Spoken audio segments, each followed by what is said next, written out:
हाँ तो प्यारे छात्रों, कैसे हैं आप लोग? सब अच्छे होंगे।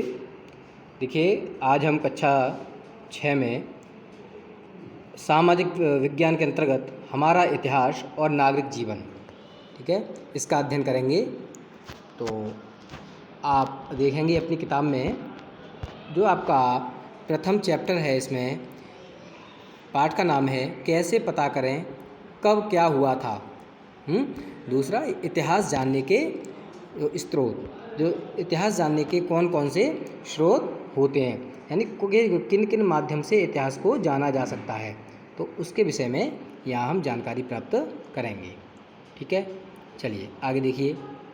यहाँ एक उदाहरण दे रखा है, परिवार की पुरानी बातें हैं, है ना।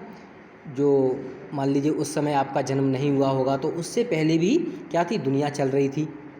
तो उस समय की जो बातें हैं, पुरानी बातें, हम अपने बड़े बुजुर्गों के माध्यम से सुनते हैं। उनमें से बड़े बुजुर्ग कौन हैं? ये दादा दादी हैं, नाना नानी हैं, है ना, समाचार पत्र पत्रिकाएँ, इन सभी चीज़ों से हमको क्या है, जो हमारे अतीत की बातें हैं, पुरानी बातें हैं, वो हमको जो है बताई जाती हैं और हमको पता चल जाती हैं।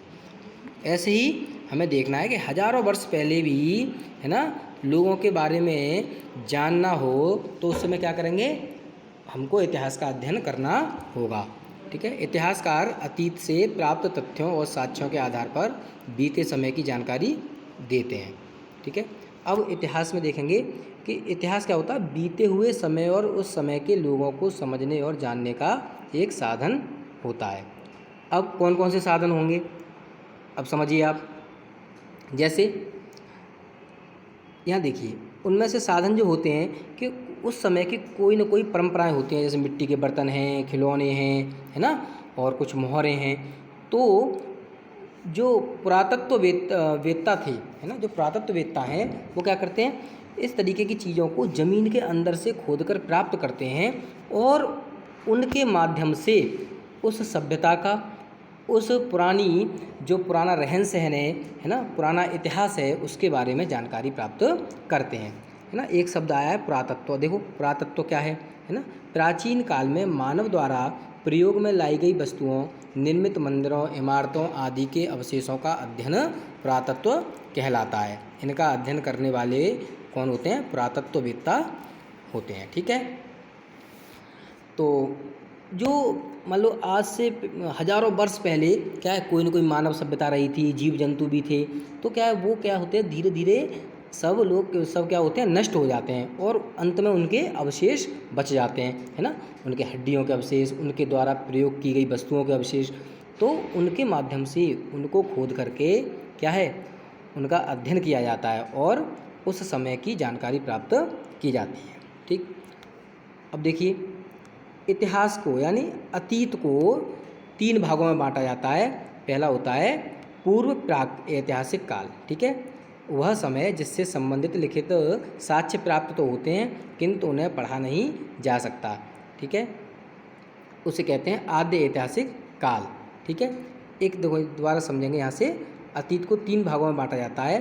पहला समय होता है कोई भी लिखित सामग्री उपलब्ध नहीं होती है किसी प्रकार के, यानी उस समय की बात है कि जब लोग लिखना पढ़ना भी नहीं जानते थे, है ना, तो उसको बोलेंगे पूर्व यानी प्राक ऐतिहासिक काल। और दूसरा एक समय ऐसा होता है, वह समय जिससे संबंधित लिखित साक्ष्य प्राप्त तो हैं लेकिन उन्हें पढ़ा नहीं जा सकता, उसे आद्य ऐतिहासिक काल कहते हैं। ठीक है, और उसके बाद तीसरे नंबर का है जो कुछ समय के विषय में लिखित सामग्री से जानकारी मिलती है और उसे पढ़ा भी जा सकता है, उस काल समय को ऐतिहासिक काल कहते हैं। ठीक है, जिसके संबंध में क्या है, कोई न कोई हम जो लिपियां हैं, जो भाषा है, उसका अध्ययन करने में क्या है, जो हमारे पुरातत्ववेत्ता हैं या अन्य विद्वान हैं, उन्होंने सफलता प्राप्त कर ली है, तो उस समय को ऐतिहासिक काल कहते हैं। ठीक, अब आप देखेंगे कि इस प्रकार के जो साक्ष्य थे, है ना, लोग पहले लिखते थे, आज हम कॉपी किताब, है ना, इनका प्रयोग करते हैं। तो लेकिन उस समय प्राचीन समय में लोग लेखन के लिए किस किस चीज़ का प्रयोग करते थे, तो समझेंगे। देखो, ताड़ पत्र है ना, ताड़ का पेड़ होता है, बहुत ऊंचा पेड़ होता है, उसके पत्ते चौड़े होते हैं, तो उस पर लिखते थे। भोजपत्र होता है है ना, भूर्ज नामक एक पेड़ होता है, उसकी जो छाल होती है उससे प्राप्त होता है भोजपत्र। ताम्रपत्र, है ना, ताम्रपत्र मतलब तांबे का पतला सा जो चादर बोल सकते हैं उसको, है ना, तो उसकी जो टुकड़े होते थे उस पर भी लोग लेखन का कार्य उस समय किया करते थे। स्तंभ लेख, स्तंभ मतलब, स्तंभ का मतलब आप समझ सकते हैं, आपने खंबा देखा होगा, है ना, बड़े बड़े स्तंभ होते हैं, उन स्तंभों पर भी क्या थे, वो लोग लिखा करते थे। किसी राजा की प्रशस्ति लिखी जाती थी, राजा के विषय में जानकारी लिखी जाती थी, है ना। और फिर एक और होता था शिलालेख। शिलालेख मतलब पत्थर की चट्टानों पर लिखना। तो उस प्रकार के साक्ष्यों के माध्यम से क्या होता है, जानकारी आज लोगों को प्राप्त होती है। ठीक है, अब उस समय इन वस्तुओं का प्रयोग इसलिए किया जाता था क्योंकि उस समय के मानव को कागज़ का ज्ञान नहीं था। ठीक है, अब आगे समझेंगे। तो ये पुरातत्व खोजें हैं उनमें देखिए अभिलेख। अभिलेख में यह अशोक के रुम्नदेही अभिलेख का अंश है जो लुम्बिनी नेपाल से प्राप्त हुआ है। ठीक है, लुम्बिनी है, नेपाल में पड़ता है, वहाँ से यह अभिलेख प्राप्त होता है। अशोक ने यह घोषणा की कि लुम्बिनी में उपज का 8वां भाग कर के रूप में लिखा जाएगा, वो कर के रूप में क्या है, लिया जाएगा। अशोक के अभिलेख पत्थर पर उत्कीर्ण होने के कारण महत्वपूर्ण ऐतिहासिक स्रोत थे। ठीक है, देखिए लुम्बिनी अभिलेख ये दिखाई दे रहा है, आप इसको आसानी से पढ़ सकते हैं। हाँ, पढ़ना जानते हो तो पढ़ भी लेना इसको। ठीक है, ये लिखा हुआ है।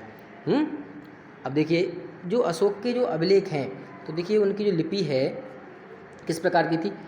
देखो ये ब्राह्मी लिपि, जो लिपि बनी हुई है वो कैसी है, ब्राह्मी लिपि में लिखा हुआ है, जो अक्षर बने हुए हैं इसको ब्राह्मी लिपि बोलते हैं। दूसरा है देवनागरी लिपि, है ना, जिसे हम आजकल प्रयोग करते हैं, वह लिपि कैसी है, देवनागरी लिपि है। उसके अतिरिक्त सिक्के और मोहरों के माध्यम से भी हम क्या करते हैं, उस समय के इतिहास के बारे की जानकारी, इतिहास के बारे में हम जानकारी प्राप्त कर लेते हैं। ठीक है, तो देखो ये दे रखा है, इस सिक्के को देखकर आप पता लगाएं, है ना, क्या पता कर सकते हैं। उस समय की मोहरें होती थी, और ये मोहरें जो हैं धातु से बनती, जो सिक्के धातु से बनते थे, है ना, और मोहरों और इस सिक्कों के माध्यम से उस समय की आर्थिक स्थिति के बारे में जानकारी प्राप्त होती है। ठीक है, गुप्त शासक कुमार गुप्त प्रथम को इस सिक्के पर क्या है, देखो घुड़सवारी करते हुए दिखाया गया है ना। तो सिक्कों के माध्यम से उस समय के जो राजा महाराजा होते थे वे क्या करते थे, अपनी पहचान बनाते थे। ठीक, तो इस प्रकार से यह हम देखेंगे। उसके अतिरिक्त देखिए यहाँ पर कुछ स्तूप है, सारनाथ स्तूप है ना, धौलावीरा है। ठीक है, जो ये गुजरात में पड़ता है। यहाँ पर भी बहुत से ऐसे अवशेष और साक्ष्य मिले हैं। ठीक है, प्राचीन सभ्यता से संबंधित। अब साहित्यिक जो स्रोत होते हैं उनके माध्यम से भी हमको जानकारी इतिहास के विषय में मिलती है। ठीक है, जैसे हमारे धार्मिक साहित्य हैं, वेद, रामायण, महाभारत, जैन, बौद्ध, है ना, साहित्य, इन सभी के माध्यम से क्या होता है, हमको इतिहास के विषय में जानकारी मिलती है। तो यहाँ देख लेंगे, है ना, वाल्मीकि और वेद व्यास ने क्या है, इनका नाम आता है, वाल्मीकि और वेद व्यास का रामायण और महाभारत के लिए।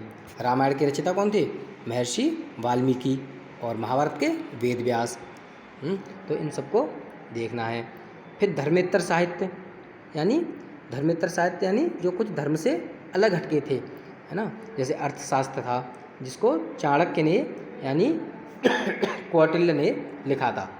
मौर्यकालीन समाज की राजनीतिक, सामाजिक, आर्थिक और धार्मिक स्थिति। ठीक है, यहाँ कश्मीर के 11वीं 12वीं शताब्दी इतिहास के विषय में है। विदेशी यात्रियों के वृत्तांत, कुछ विदेशी यात्री भारत में यात्रा करने के लिए आए थे, तो उन्होंने भारत के अंदर आकर के कुछ चीज़ों को देखा, जाना, उनकी सभ्यता को पहचाना और उन्होंने अपने ग्रंथों में लिखा था। ठीक है, तो इंडिका यात्रा विवरण है ना, श्वेनत्यांग या वेनसांग का आप देख सकते हैं, उन्होंने वहाँ की सभ्यता के विषय में जानकारी लिखी। ठीक है, आज इतना ही, आप इसको ध्यान से समझेंगे। ठीक है।